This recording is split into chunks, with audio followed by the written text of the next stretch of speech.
రెండో మూడో కావాలమ్మా భూతద్దాలు ఉందో లేదో చూడాలంటే నీ నడుముని వందల కొద్ది కావాలంట జలపాతాలు పెరిగే కొద్ది తీర్చాలంటే నీ వేడిని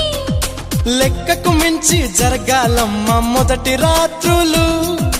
మక్కువ తీరక చెయ్యాలంటే మధుర యాత్రలు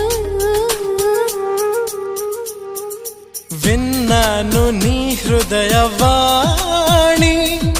వెన్నెల్లలో నిన్ను చేరని మన్మధుడే బ్రహ్మను పూని సృష్టించాడేమో గాని 60 కేజీల దుడుకుతనాన్ని అలుపన్నది ఎరుగని రవితేజాన్ని పలికింది ఆకాశవాణి ఈ కొమ్మని ఏలు కొమ్మని